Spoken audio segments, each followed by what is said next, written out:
What up, people? Coach V, New Breed Boxing. Championship mindset. What is a championship mindset and how do you acquire it? Well, what's a champion? By definition, it's an individual who has defeated or surpassed all rivals in their chosen field. So, how do you separate a regular contender from a champion? I mean, yeah, obviously the winner and the loser, but what is it that makes them a winner? The performance. They have a superior performance. And that comes from two things. Only two things. Knowledge of the game and work ethic. Two things. Now, there's a lot of things that branch off from those two things. So it's not just that simple. But if you think about, for example, I always love to use the reference to Mike Tyson. One of his biggest advantages, aside from having a great team behind him, was having access to Bill Caton's library. He spent every free moment of his day studying every aspect of all the best people in the sport of boxing. And this goes across the board for every field, whatever it is. I don't care if you're, an investment banker or you're a combat, sports practitioner, whatever the case may be. Study the numbers of the best guys in the game. Look at the numbers. Look at the science behind it. They call this a sweet science for a reason. And numbers are part of science. Look at what their performances were. Behind the scenes also. There's a lot of resources that you can look up. Some guys, training routines, and I'm not saying copy somebody's exact blueprint, but take bits and pieces from every different top performer in your field and come up with your own formula. If you think about the biggest compliment I've always said to an athlete especially is when everyone wants to know your name when you're in the beginning stages of your career. It's almost like they're asking for an autograph early because they know you're going to make it. Whether it's Michael Jordan or Floyd Mayweather or any of the best performers you can imagine, they knew they were destined for greatness. They didn't stumble upon being, in the top of their field. They put a lot of time and planning and preparation into it. Confidence is going to come from the law of averages. The law of averages means you were looking around you, you saw who the competition is, and you did your calculations like the art of war. You study yourself, you study your enemies, your opponents, and you just outperform them.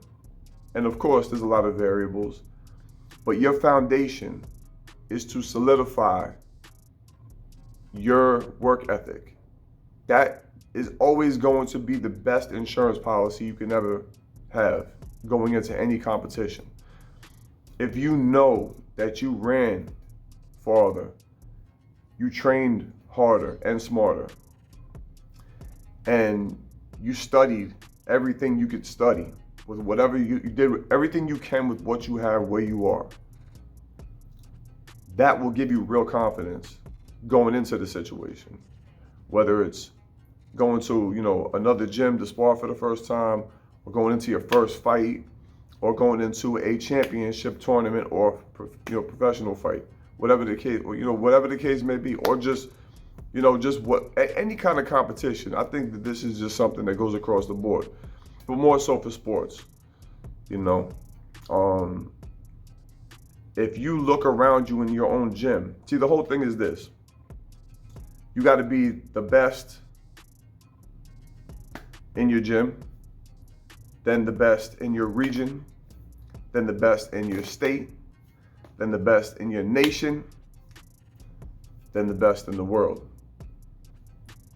It's, you don't just go from like day one in the gym to like being on TV. It doesn't work like that, obviously. But that's better when you think about it. It's like the death of 1,000 paper cuts. You know, they say you can eat an elephant if you take one little bite at a time, like a mouse could eat an elephant over time. It's just one little bite at a time.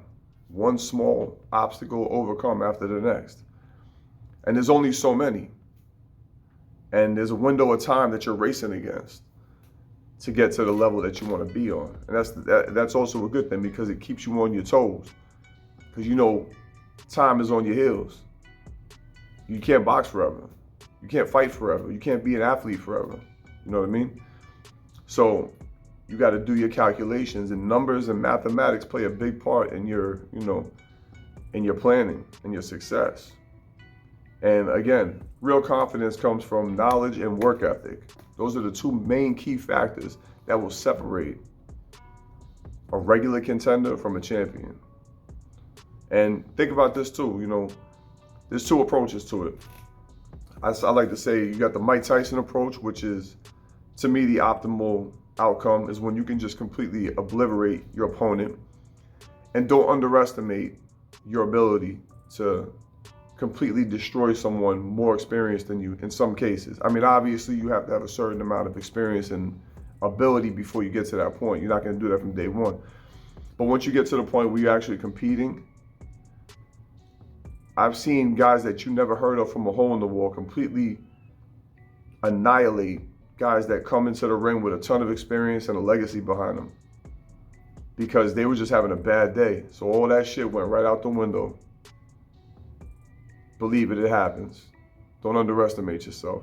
And if you have anything less than that amount of confidence and belief in yourself, then you shouldn't even be in the ring, or in any competition for that matter. So that's the optimal, that's my personal optimal outcome, is to just completely obliterate the competition, jump on them early, get right to work, go as hard as you can from the onset. The other approach is more like the Mayweather approach, where you're more tactical and strategic, and you do just enough to outmaneuver your opponent. That's cool too. He makes his wins look effortless. I mean, that comes from a lot of experience. I think that's something that comes with a little bit, more experience in the game down the road, later in the game. I think in the beginning, just like your work ethic, that's your best insurance policy. If you know for a fact that you're bringing more firepower to the competition, that's the equalizer right there. And then once you get to the point where you can get a little bit more accurate, it's almost like the difference between, in the beginning, just hitting your opponent with everything. It's like you're bombing the hell out of them with a nonstop assault until you subdue them. And then you can start picking them apart. And then once you get your experience up and you get more accurate with your vision of seeing the openings and the holes in their defense, then you can kind of get more strategic and more tactical, and spend a little bit less energy and just get, those high value targets, so to speak, and just hit them with less shots accurately and make it look effortless. But either way, one leads to the next. It's still a process. And like I said, remember, try to be the best in your mind first by doing the homework, doing your work, you're having your work ethic strong, then be the best in your gym, then the best in the region, then the state, then the nation, and then hopefully we see you on that big stage one day. Hope you found this informative. If you did, like, subscribe, comment. Go check out my Instagram, coach.v_. Till the next time, we out. Ow.